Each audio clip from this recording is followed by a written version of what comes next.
Do you want to move abroad or travel with your pet, but you're not exactly sure what to do? In this video, we're going to break down the process for Black women who want to travel abroad or Black women who want to move abroad with their pets. Let's talk about it. Hey girl, hey.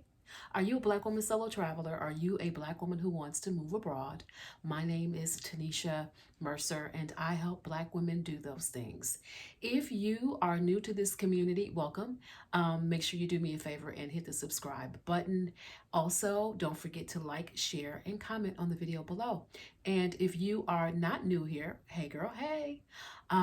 Let's talk about it, y'all. In this video, we're going to talk about how you can move or travel with your pet overseas. I'm joining you with my co-host Teddy. Teddy needs to get he needs to get this haircut. We're gonna do this this week, I think. Okay, we're gonna get his haircut because he's long overdue. So I moved with Teddy in January 2023.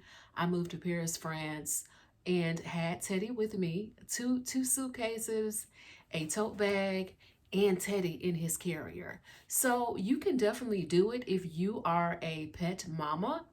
I can only really tell you though about dogs. I believe there are a number of pets that perhaps you can take with you.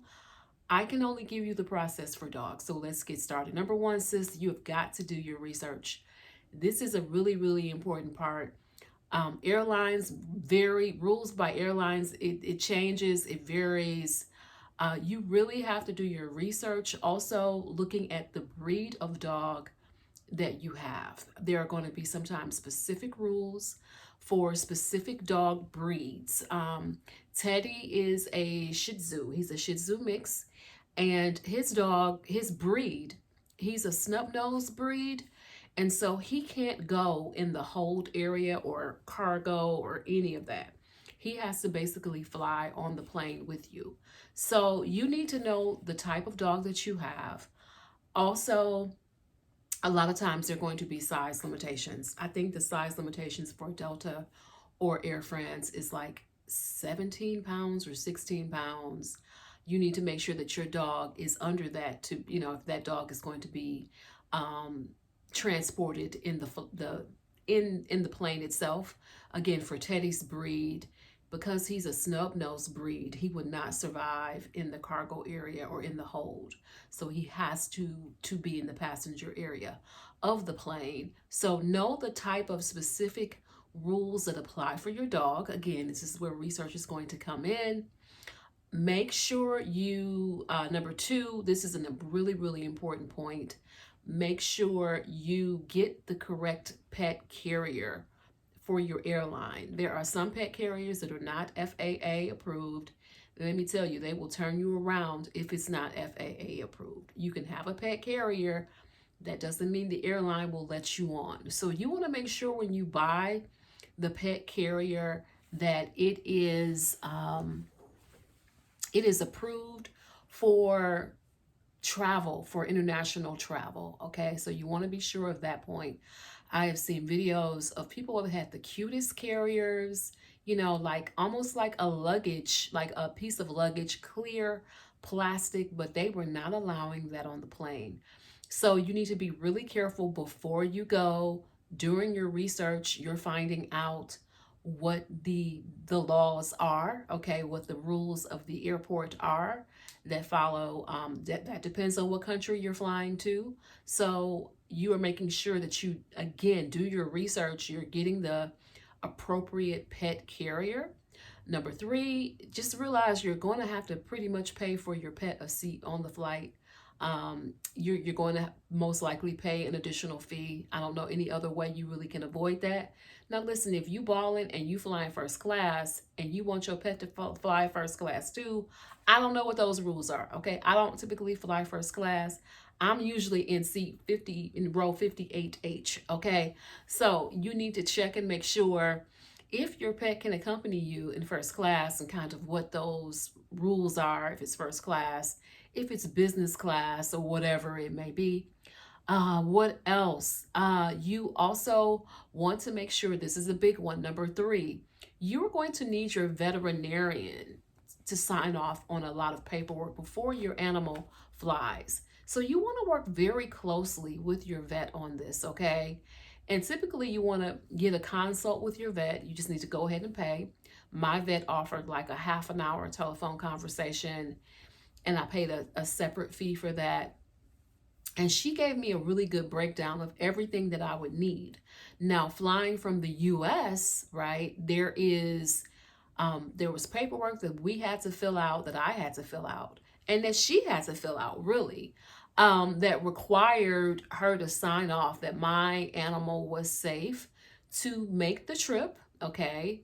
And it's actually USDA paperwork. They're going to check your rabies. Your animal has to be updated on all of its shots and vaccinations before you board, okay? So you need to have the paperwork needs to be filled out by the vet. So you're going to, again, be working very closely with your vet on this paperwork. And from the US is going to be, again, the US Department of Agriculture. That was a whole process. Like, I had to have you do the paperwork no more than 10 days before you're leaving. This is not something that you're going to be able to do like 3 months before you go. So like no more than 10 days before you go, you are going to have your veterinarian is going to fill out this paperwork, and they're going to attest that your dog is up to date and that your shots and all that are all good, and that your dog is healthy and can make the trip. You're going to have that paperwork. They're going to fill that out. Like, they're going to give their vet stamp or seal of approval. And then you've got to take it to the USDA offices. Now, I don't know if they have changed the process, but I know when I flew with Teddy in January 2023, I had to physically go and the paperwork, I had to pick it up at the USDA office. Like, my veterinarian had to like send over the documentation on her end. And then I had to get documentation from the USDA, and that documentation I had to pick up in I think it was in Conyers. So this is in the Atlanta area again. So you need to just make sure, listen, you're not going nowhere without that paperwork. And it's really, really important to have. You do not want to forget it.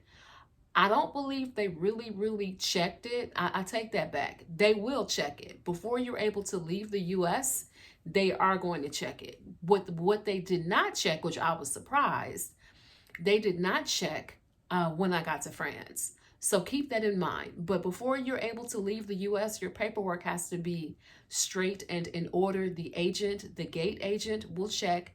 They will not let you board that plane unless you've got everything you need for your pet. All paperwork has to be correct, all USDA paperwork, and then you're able to get on board.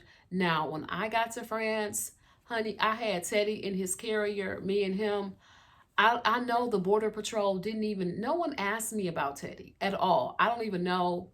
I don't know. I wasn't given I wasn't just volunteering information.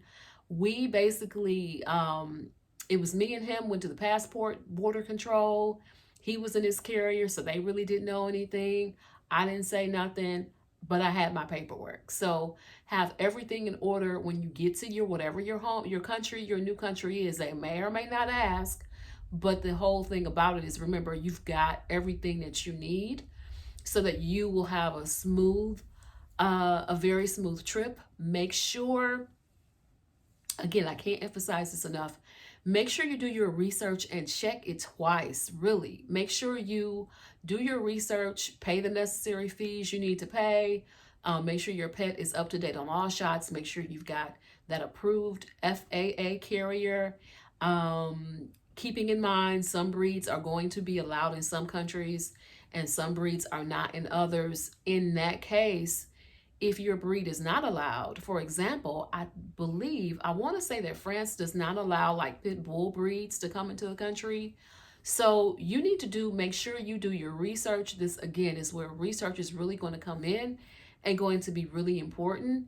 You need to make sure that your breed you're going to be able to travel. I know if you're a fur baby, you want to make sure that these things are all taken care of. Also, some countries are not as friendly to animals as others, right? I think Morocco is one. I think you will not be able to fly into the country into that country with your pets. Places like China is a whole different process and a whole different ball game. Sometimes they won't even let you even bring a pet to China. It's a no-no. You need to know this going in. So make sure you do a lot of research to check and make sure that your pet can indeed travel. There are a lot of people who think of their pets as their children. I have had Teddy. Teddy is a family pet. This is a dog that my kids grew up with. We've had Teddy for going on 14 years. And, Teddy is an old man now. He's an old man now. But just keep in mind, you want to do your research to make sure that you can bring your animal with you in it. And again, there are services. If you don't want the hassle, there are services that will do this for you, but baby, it's going to be a pretty penny. So I know there are services that where you can basically, they will transport your, or they will do everything for you. There are services that if you pay them a few thousand, or maybe it's less, but I want to say it can be up to a few $1,000s. They will handle all kind of your pet transport. That may include the flight and everything else. They'll handle all of that for you. All the things that I had to do, they'll do for you. But again, you're going to pay for that. I know for sure there's a service that does it if you're going into the UK. And a lot of people elect to get that, especially if they've got a breed that may be challenging. But again, you are going to have to pay for it. It can be a hassle. I'm not going to lie to you. It can be a hassle to be going with suitcases and an animal and all that good stuff, right? It can be a hassle. But you've really got to make sure that, also, let me go back. Keep in mind, even though you're going to pay a special fee for your pet, remember a lot of airlines will have weight guidelines and classifications. And again, this is where it's going to come with you during your research. You're going to find out what the guidelines are, and you are already going to know that going in. Your pet is essentially counted as like a carry-on.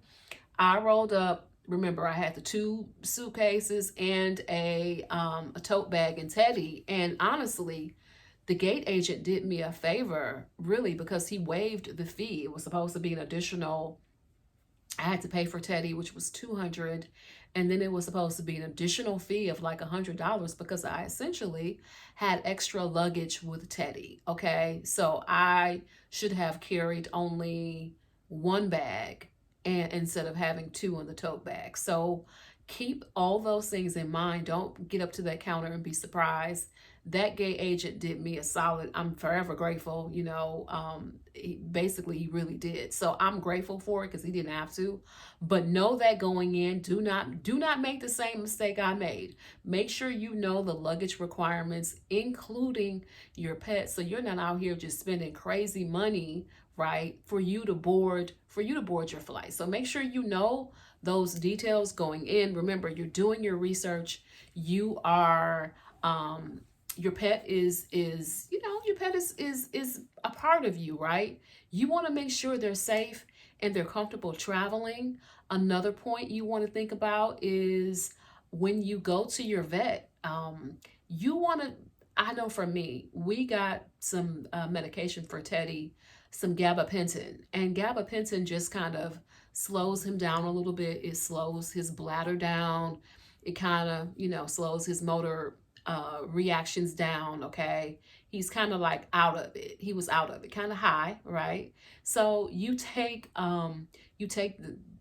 the gabapentin before we take off, and he was good on the flight. The flight was like 8-9 hours, I think.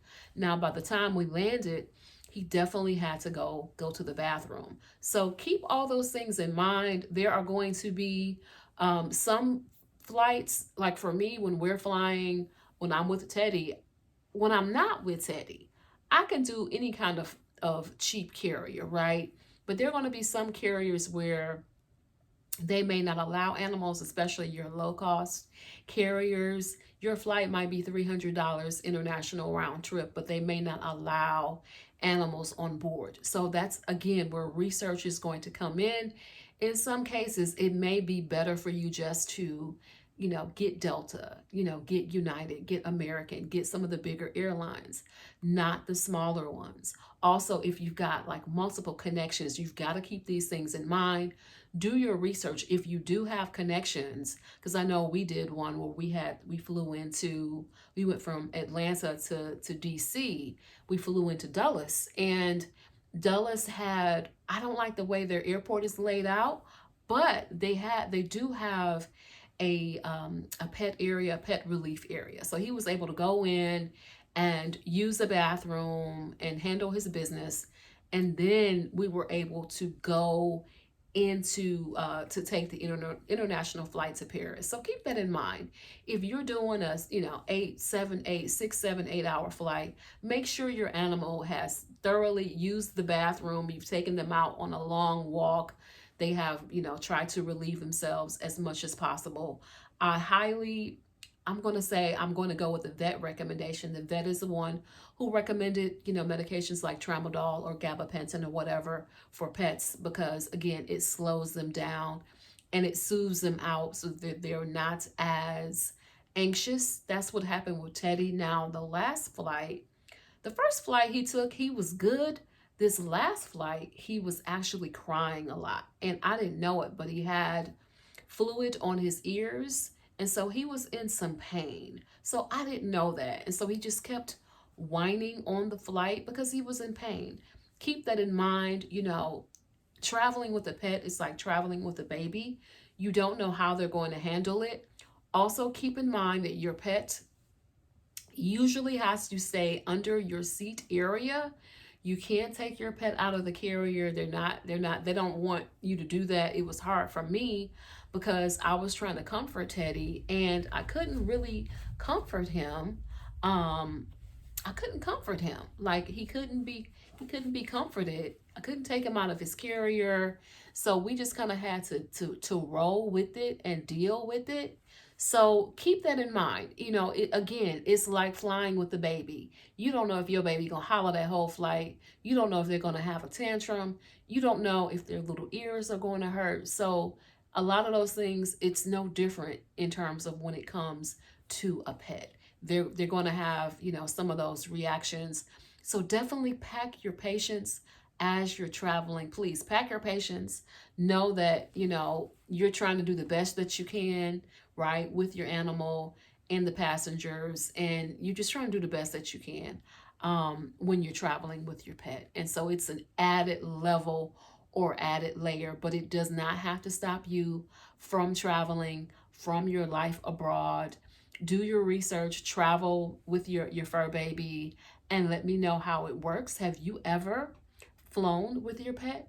What was your experience like? Let me know in the comments below. Are you planning on moving, sis, with your pet, your animals? How many pets do you have?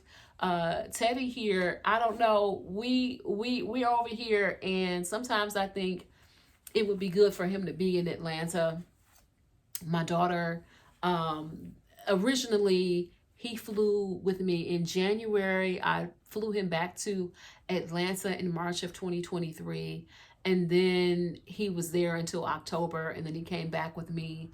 But I will be honest, there are times that I'm like, man, I think Teddy would probably be happier in Atlanta where it's warmer. So we're going to always make sure, again, he is like a member of the family. We're always going to make sure that we do the best things for him. I know for him and his schedule, my daughter being in grad school just could not watch him like she needed to. And he was alone for a large part of the day every day. He's an elderly pet now. That's just really not good for him. So we're always going to try to make the best decision that we can. His little animal friends and pets are in Atlanta, right? So I know he misses those. Just like me making friends here, he tries to make friends here as well. So he's got little animals that he sees along the streets and stuff when we go for walks every day. But it is definitely an adjustment, especially as they get older. Just like we're adjusting to this new lifestyle and travel abroad, your pet is too, and there are going to be some adjustments. So we're trying to make sure we do what's best for him. We don't know if this is going to be his forever place. He may be getting back on a plane and going to Atlanta and staying there pretty soon. If we can work some things out, we're going to just see how it goes. But keep that in mind, sis, when you're traveling with your pet. It is just another planning thing that you've got to do. And it's something that you can do. It doesn't have to, having a pet does not have to stop you from your lifestyle of travel and moving abroad. Now, if you're traveling, if it's a short trip, may want to leave your animal at home because it may just not be worth the hassle. Just get a kennel or boarding service. But if you're going to be going for an extended period of time, of course, you may want to have to look at what that picture may look like if you're traveling with your pet. So let me know in the comments below. Me and Teddy are going to go for a walk. It has been raining today, but I think the weather is finally a little bit better. So we're going to go for a walk and have a good time. I will talk to you guys later.